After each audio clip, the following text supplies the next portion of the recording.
Y quiero saludar de verdad con muchísimo gusto a Óscar Valderas, experto en materia de seguridad, de crimen organizado, periodista en toda la extensión de la palabra. Mi querido Óscar, ¿cómo estás? Mi querido Jesús, muchas gracias, gracias por la invitación esta tarde, a tus órdenes. Oye, Óscar, escuchábamos al gobernador de Michoacán en una declaración que da el día de hoy, hablando de que va a desarmar a las autodefensas, sin importar si son civiles, si son grupos de choque, si son parte de una estrategia del crimen organizado. ¿Cuál es tu lectura en torno al actuar de las autodefensas en Michoacán hoy? Primero déjame decirte, Jesús, que habría que dividir básicamente cómo son las autodefensas en este momento, después de este levantamiento civil armado que vimos todos durante el sexenio de Enrique Peña Nieto. Pero es decir que hay dos tipos de autodefensas, las que están hoy ligadas a grupos del crimen organizado y las que ya se extinguieron. Básicamente lo que tenemos hoy en Michoacán son distintos grupos que responden a los intereses de otros tipos de grupos armados y criminales. Y el Estado mexicano en su conjunto ha renunciado a administrar la paz y la violencia dentro del territorio michoacano. Yo lo comentaba con algunas personas y decía que es como pensarlo en términos de fútbol. Idealmente, el Estado mexicano tendría que estar de un lado, tendría que ser un equipo y el crimen organizado tendría que ser otro y tendría que tratar de ganarle la partida a los rivales. En el caso de Michoacán, el gobierno y el Estado mexicano han renunciado a ser jugadores y se han dedicado únicamente a ser el árbitro. Es decir, tratar de regular la violencia entre el monopolio que tiene el gobierno legítimo y la violencia que ejercen los grupos criminales. Por eso me llama mucho la atención lo que dice el gobernador de Michoacán cuando anuncia que se van a terminar las autodefensas, porque primero es de facto reconocer que todos los grupos de autodefensas en Michoacán tienen algún tipo de interés criminal atravesado, pero segundo, me llama mucho la atención pues, ¿cómo piensa el gobernador entonces administrar la paz y la justicia si hoy las autodefensas son ese vínculo que tiene el gobierno con las poblaciones que están asediadas por el crimen organizado?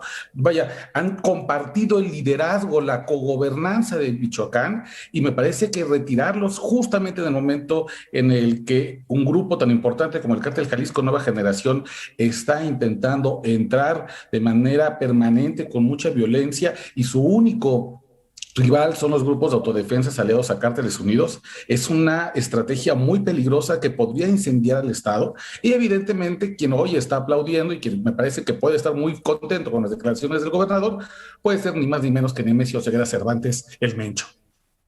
Se volvieron un mal necesario entonces, mi querido Óscar. Sí, lamentablemente. El gobierno de Michoacán, los gobiernos anteriores renunciaron por completo a gobernar Michoacán y lo dejaron después en manos de estos grupos de autodefensas, quienes iban a hacer todo el trabajo sucio de tratar de desalojar a los grupos criminales. Sin embargo, lo hemos visto. Hoy la mayoría de los autodefensas que pelean contra el Cártel Jalisco Nueva Generación están asociados bajo este membrete llamado Cárteles Unidos, que no es otra cosa más que un frente de grupos criminales que en realidad se odian entre ellos porque son viejos caballeros templarios, viejos integrantes de la familia michoacana, de los votos, de los troyanos, de los H3, de los pitufos, que en cuestiones o en temporada, digamos, normal, serían rivales entre ellos, pero hoy se han unido con tal de hacerle una especie de frente común al Cártel Jalisco Nueva Generación. Ponen por el momento sus rivalidades en descanso porque tienen un enemigo común con quien pelear.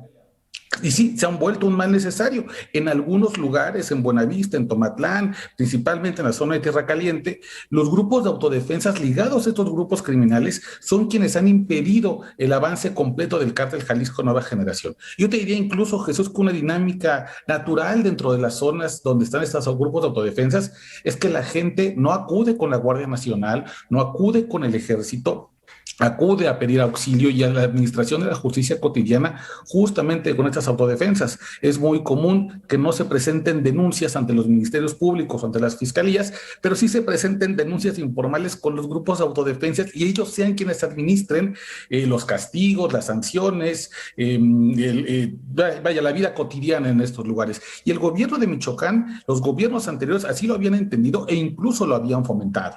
Las autodefensas son una creación a propósito en muchos municipios para poder compartir este liderazgo de gobernanza. Sin embargo, evidentemente se salió de control.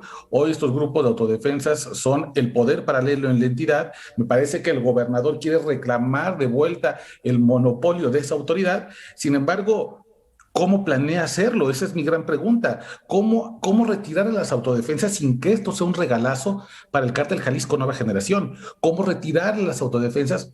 ¿Con qué plan? ¿Con qué recursos bloquearle el paso al Mencho? Porque te aseguro, Jesús, que las palabras que acaba de decir el gobernador deben tener con los pelos de punta mucha gente en este momento en Tierra Caliente que dice, pues flaco favor nos va a hacer, porque entonces nos deja a merced del máximo enemigo y del capo más sanguinario que tenemos hoy en México.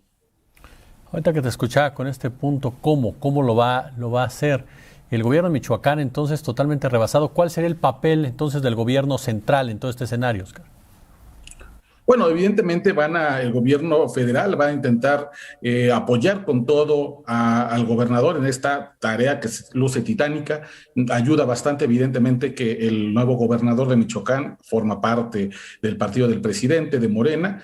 Yo esperaría una especie de presencia mucho más decidida de la Guardia Nacional, pero esto incluso, Jesús, lo hemos conversado tú y yo en muchas ocasiones.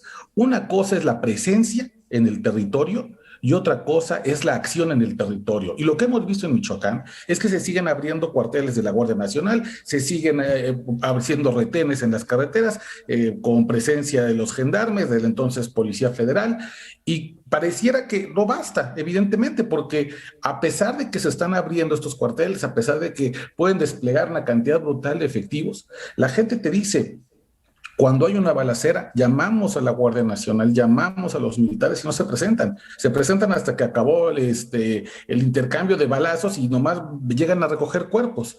Entonces, me parece que la principal estrategia que van a intentar va a ser evidentemente hacer presencia.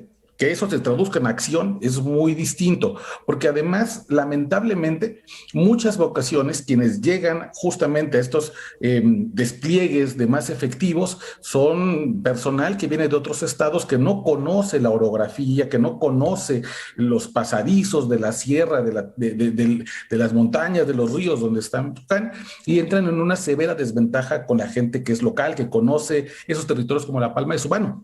Así que en muchas ocasiones, incluso el llevar gente que no conoce las propias dinámicas de Michoacán a enfrentarse con gente del grupo criminal, lo único que a veces se traduce es en más bajas de policías, en más emboscadas contra los militares y en una violencia exacerbada, porque el ejército va a entrar, evidentemente, si es que así se determina después como parte del plan para retirar las autodefensas, pero te va a no llega a un territorio sencillo, o pensar que porque llegaron a Michoacán se va a acabar en automático la guerra. Lo único que va a hacer es que va a cambiar de bando y que el cártel Jalisco Nueva Generación va a reaccionar con muchísima violencia a este desafío.